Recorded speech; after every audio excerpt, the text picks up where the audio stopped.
Hello, everyone, and welcome to another episode. Today, we're going to talk about getting started in 3D resin printing. For those of you who are just picking up the hobby or trying to get into it, a lot of people get very dissuaded really quickly. And there's some things you can do that will definitely make you have a much better time and getting started with the 3D resin printing kind of journey. So, some of those things are understanding how to get started with the journey.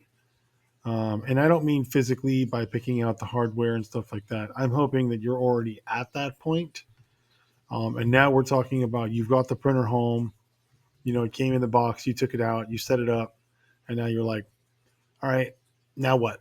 So let's talk about the now what. Now what is you're probably going to go on to tons of different websites and you're going to find models of all sorts. You're going to find, miniatures for um, D&D style stuff, and you're going to find miniatures for all sorts of other stuff. You're going to find big models that are made in parts. You're going to find little tiny models. You're going to find anything in between, and then you're going to find huge things that are made for like cosplay and props and things like that as well.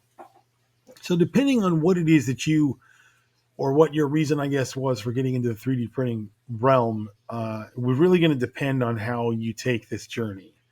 But one of the things you're going to have to learn how to do first, now that you've got yourself a 3D resin printer, is you're going to have to understand how to slice.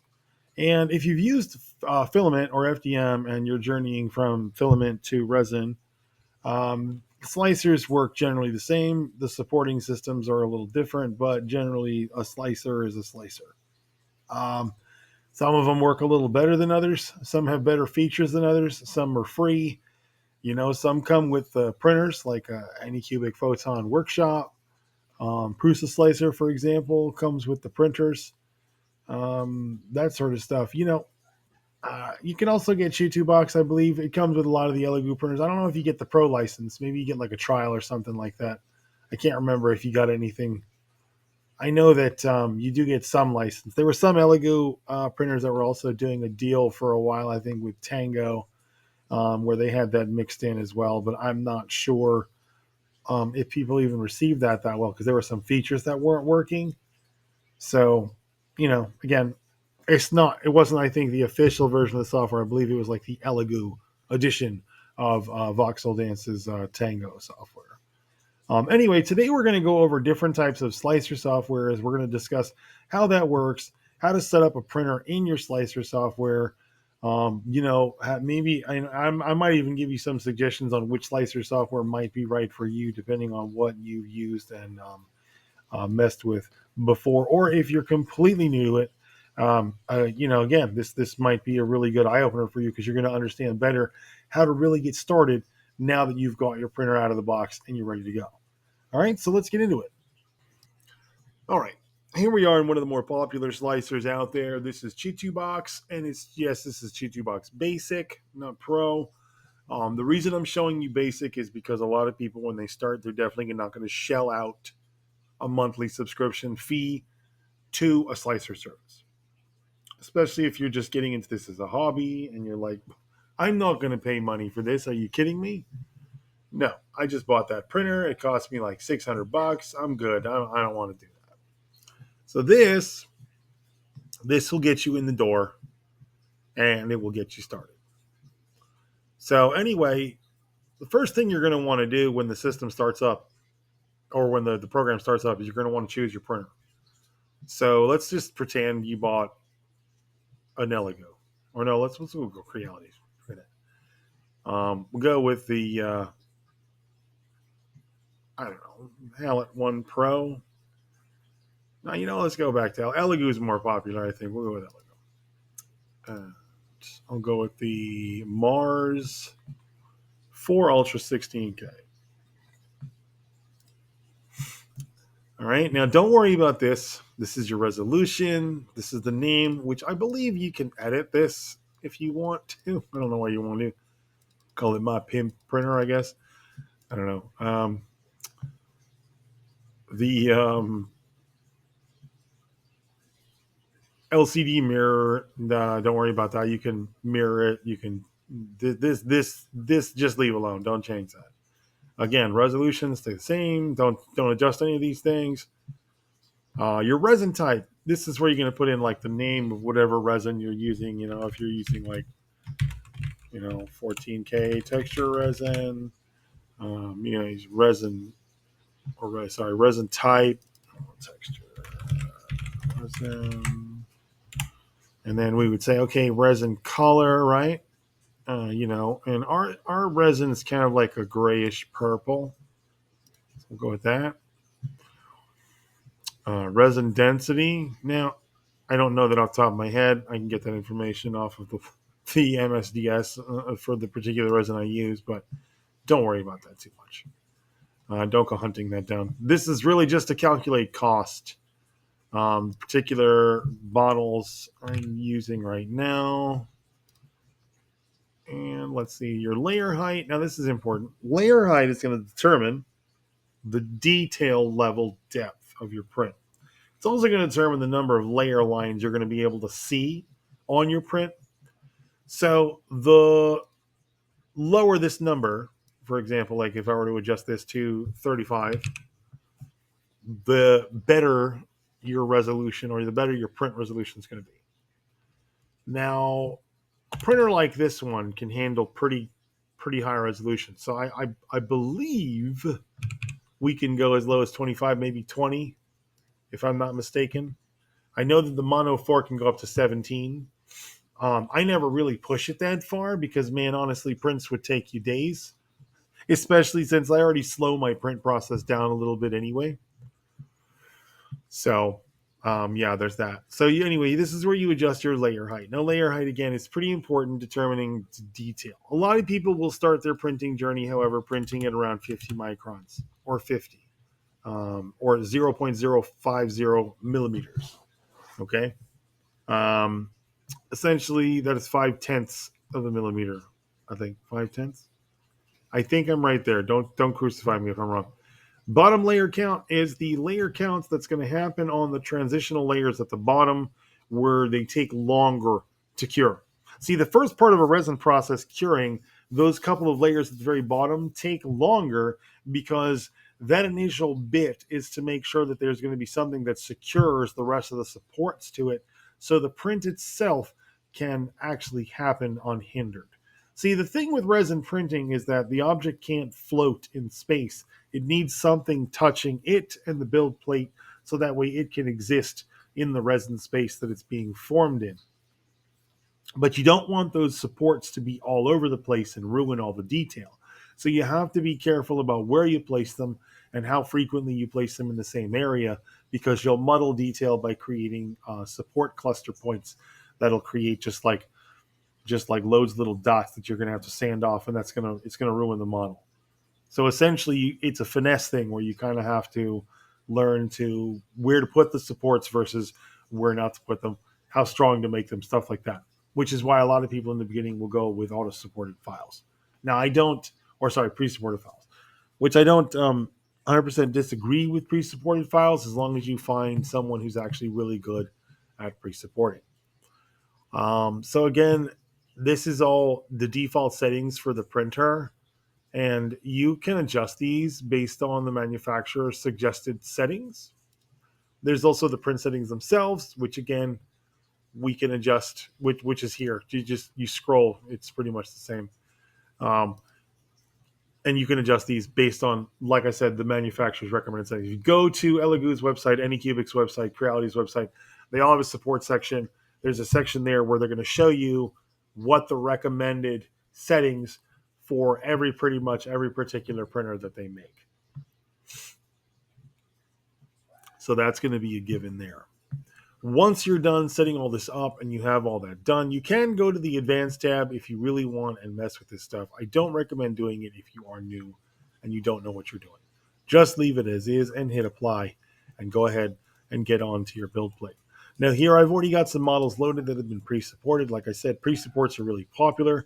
It's often ways a lot of people will get started in this.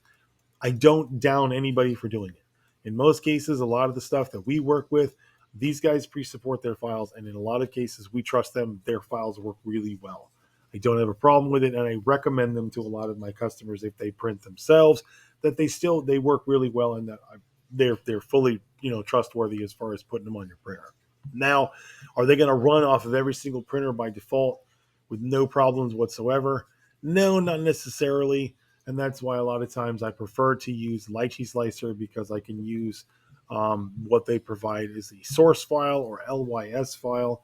Not a lot of people provide Chitu files or Chitubox files, which are authorable in Chitubox. And so therefore, you don't really have the ability to edit the full STL file the way you can author and edit an LYS or a Lychee Slicer file. So it's a little bit different. You have a little less control, but in the same breath, you can still load these up, and pretty much based on, if you trust the company that's giving you the file, I think you'll be able to print it just fine. It's important to note, though, don't ever fill your build plate completely. Leave yourself some room. Now, I'm not saying you can't, try to fill it. Like you can put stuff close to the edge, but don't try to overpack it. Like if you're going to put a bunch of stuff on one plate, put a couple things and leave a little space in between, things like that. In case there's any failures on anything that you have, this will help prevent any collisions of any mess that's going on here affecting any print here. So you might be able to have a couple successful prints, even if one or two of them don't actually successfully work out. Hang tight. We're going to go ahead and take a look at a couple of other slicers, and we'll show you a couple of other things. All right, this is Anycubic Photon Workshop. Arguably has been called one of the worst slicers ever, but it's great if you have an Anycubic machine, but only if you have an Anycubic machine. I don't recommend it if you don't, because I don't even think it has the ability to use printers that are not Anycubic printers. I mean, you can add a custom printer to it if you want, and you can add any custom size and resolution and settings that you want. However, I still don't think it's going to work with any other series except for Anycubic. I haven't personally tried it for anything other than Anycubic printers, and I really only use it as a workaround for files that I've had issues with on my printers where exporting was an issue, slicing, and so this was my alternate way of slicing. I still use it in some cases because of issues that I have with slicing on occasion. Now, that's not to say this program can't work. If you're new to 3D resin printing, this program is actually it works pretty well. So let's say, for example, you wanted to open up. So let's import a model. Take this. All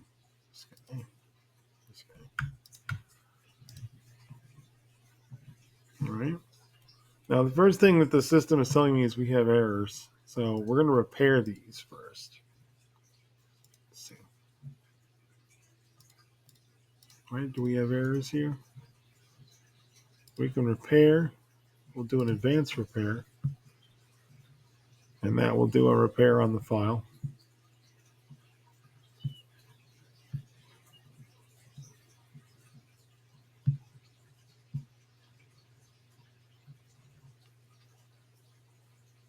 Okay, and then we'll do the same thing to the other one, because I think that has also issues.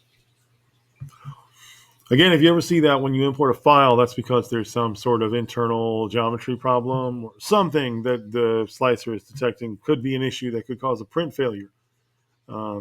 Gaps, things like that just will cause like an issue while you print. Anyway, once you do that, you get your repair done, whatever it is. You want to make sure that your models are at least 5 millimeters off the bottom. Now, if you use an auto support system, that should do it for you. But if you're using Anycubic Workshop and you're setting it up for the first time, you are going to need to set up a machine. So there's a machine tab over here. You just click on that, and then you can add one. Let's say you've got the new M7 Max. Throw that on there, this big boy, right? The settings are already there for you. You can go ahead and choose one of their default resin profiles. We can add one. We can customize it. And again, the resin profiles for this stuff are available on the manufacturer's website. Every single resin manufacturer, printer manufacturer has these settings available on their websites, all of them. So don't try to make it guesswork or go through forums or days of Reddit threads. Just go to the manufacturer's website, follow their suggestions. In some cases, you might want to actually slow it down a little bit based on what the manufacturer is recommending. I usually do because a lot of these printers, their newer ones especially, are designed to go faster. I don't necessarily think that's the greatest idea. I actually did an episode on it called Slow It Down, and I kind of spoke volumes on that one. So anyway, once you decide which printer you're using or you're setting up here, go ahead and choose it. Choose your resin profile however you want that set up, and then you're ready to go, at least as far as supporting goes. Now, these guys are not supported yet, so we can't print them. We need to make sure that they're set up and that islands are checked and all that fun stuff. So in order to do that, we have to go over to our support tab here, right?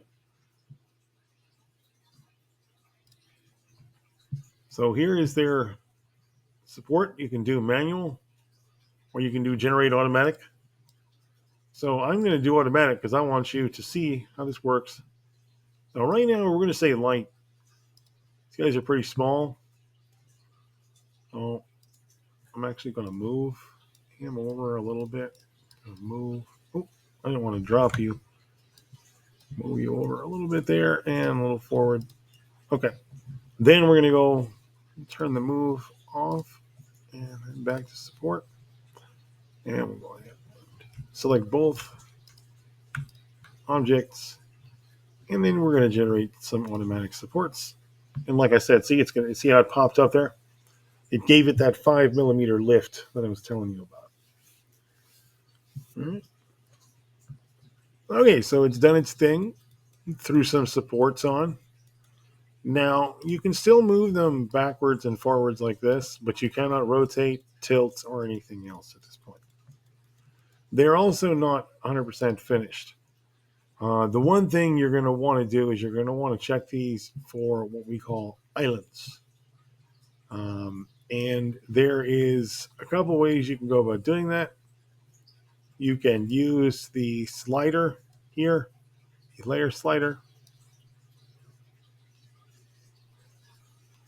or you can download and become more familiarized with a tool known as the UV tools, which will show you the actual slices. And you can take a look and see if anything is not being 100% supported.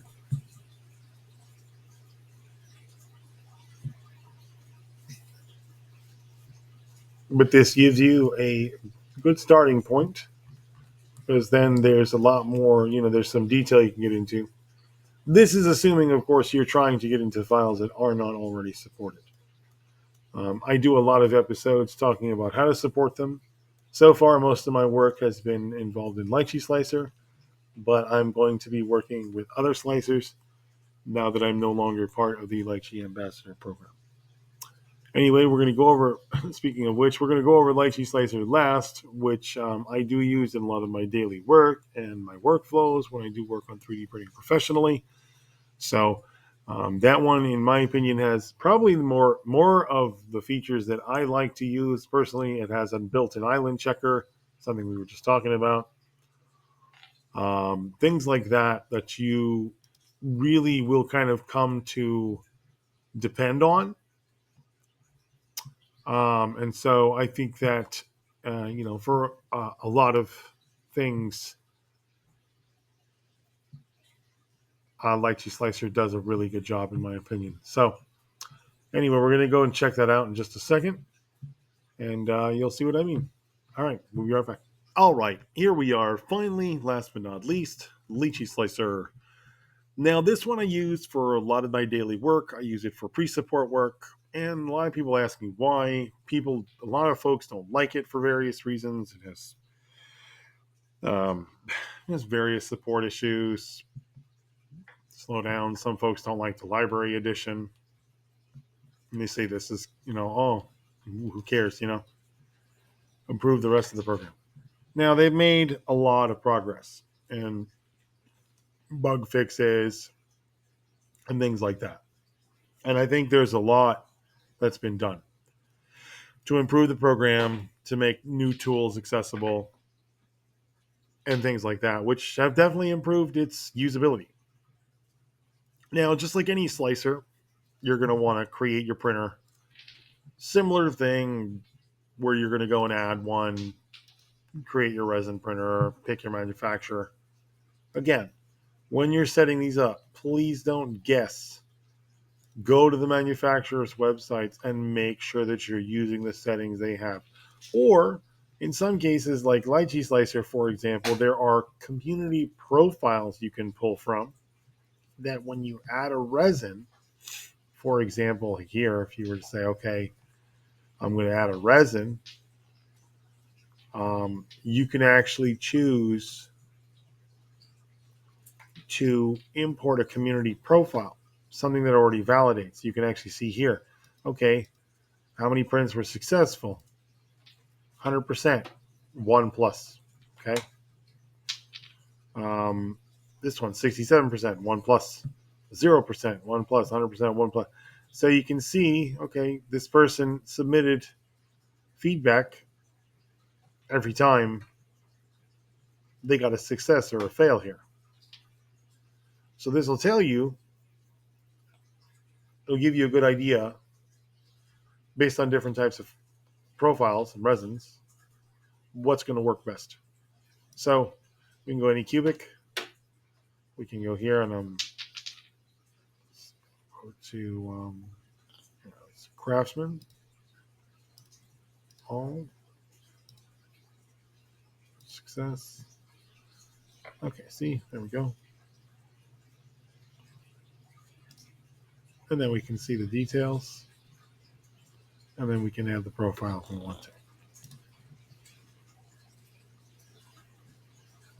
Okay. I'm not going to do that because I don't want this profile. Now, of course, I've created many of my own profiles for my own printers here that I use, and that's just how you have and you save them, and that's why Lychee Slicer and these other slicers are great, because it gives you a place to save these profiles and use them, and you don't have to remember to write all these dang things down. Anyway, let's go ahead and look at the program a little bit. So let's say you just imported a model and you're like, man, this one's not supported. What do I do? Well, in this particular case, you're going to want to take these and orient them differently. This is definitely not the position you want them oriented in. So in Lychee Slicer, there is an auto orient function, which honestly, I don't recommend using it because it doesn't always work very well, but we can try it just for fun and see if this actually thinks it comes up with a good way to do it.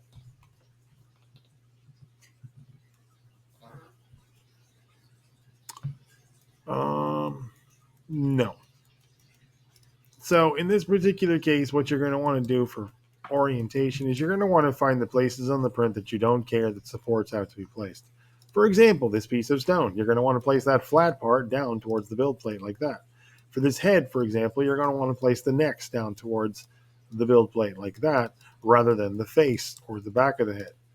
You're going to want to make sure the face doesn't get any supports placed on it whatsoever, so that way you preserve all those little tiny details. Things like this backpack, for example, lay them like this, backwards, so that way they lay flat. Things like the vents and everything else on the front won't get touched by supports, and it's going to look a lot sweeter when you pull it off the print. For the figure itself, I would definitely say maybe stand it up straight, probably like this. Slight angle, but definitely not tilted that much. Probably about there will work.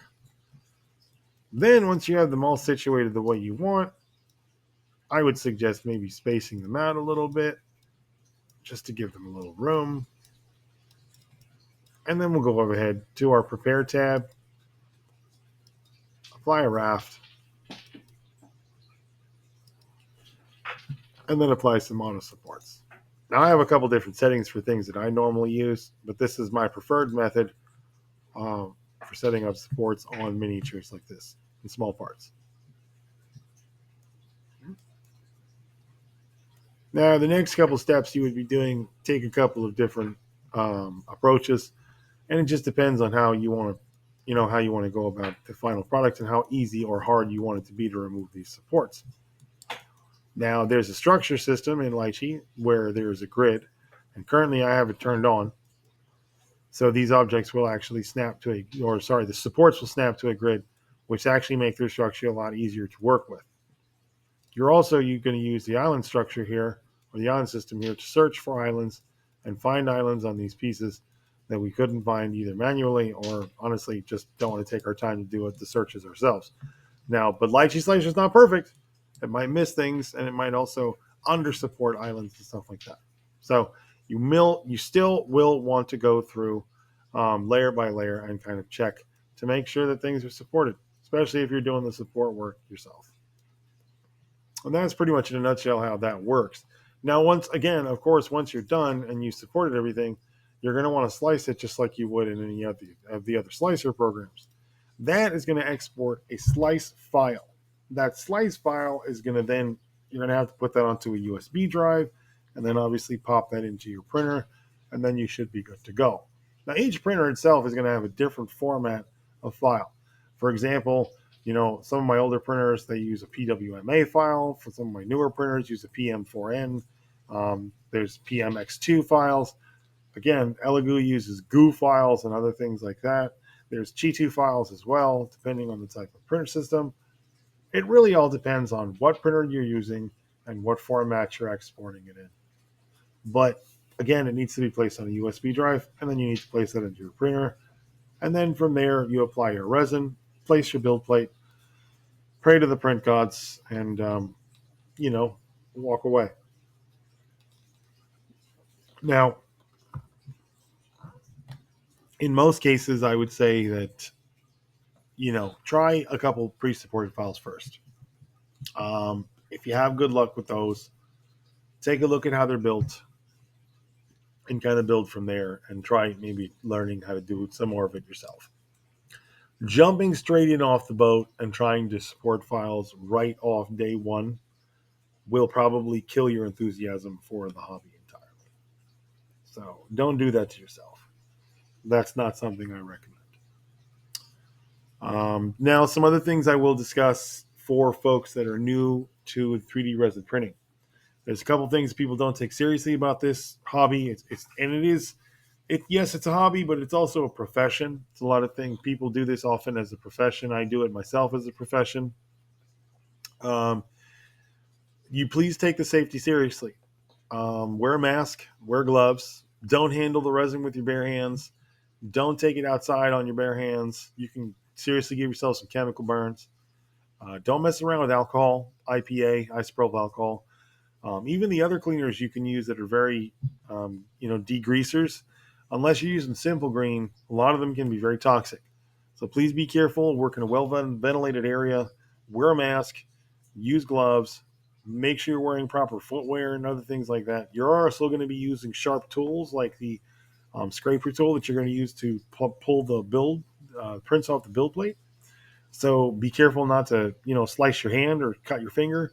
I've done it myself many times. I can't stress enough how much you really just need to be careful there.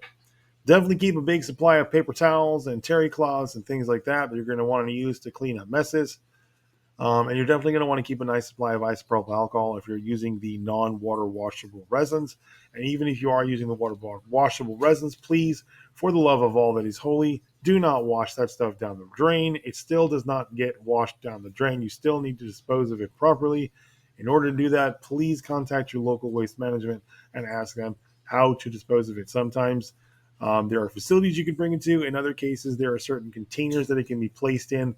And it can be put in for bulk pickup and other things like that. Or you can actually arrange for pickups for chemicals and things like that where they can have those things taken away. But it needs to be stored properly and contained properly while you're waiting for it to be picked up as well. So keep that in mind. You're going to need to have containers to put all of that leftover, alcohol, resin, residue, junk that's going to go into that as well.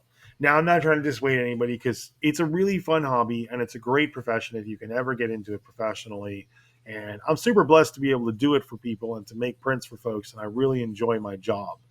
And one of the funny things is someone had brought to my attention recently is that we heard that Etsy is no longer going to really honor 3D printers being a thing unless, of course, you're responsible for making the art yourself. And we know in a lot of cases, the guys that are doing 3D printer work, the merchants, especially guys like myself, we're not the ones doing the sculpts in a lot of cases. Well, we do some sculpts here, but not a lot of them. Now, we don't work off of Etsy. It's not, we left that place a long time ago. But for a lot of the folks that are there, this is going to hurt their business a lot. And I do actually kind of feel bad for a lot of those folks. So I do hope that they find some other place to land. And I know for us, when we left Etsy, we immediately went to Shopify, and I haven't looked back. So go to Shopify, guys. It's not expensive. You don't have to pay for each product you list, and the prices are pretty reasonable.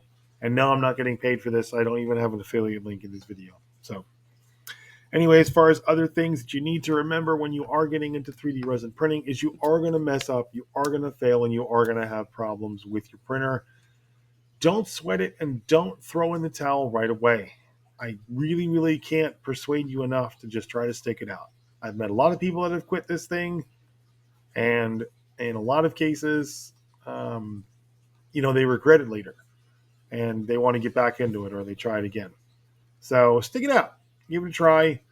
I hope this video gave you a little bit of insight into some of the things you can do. And for those folks that have been doing this for a while and you were kind of curious as to what I was going to talk about, yes, guys, I am going to start talking about other slicers. Yes, I was giving you a little bit of tease. We're going to start talking about G2 Box. We're going to start talking more about the Photon Workshop. I'm even going to bring in Tango from Voxel Dance. And we're even going to talk about the pro versions of all of those as well. And I'm going to show you guys more features on all three programs. Even Lychee as well will still be involved. So now I'm free to explore more things and talk about more things and educate you all on even more stuff. So stay tuned for more things on the channel. Hope you guys enjoy. And thanks so much for watching. See y'all again soon. Bye-bye.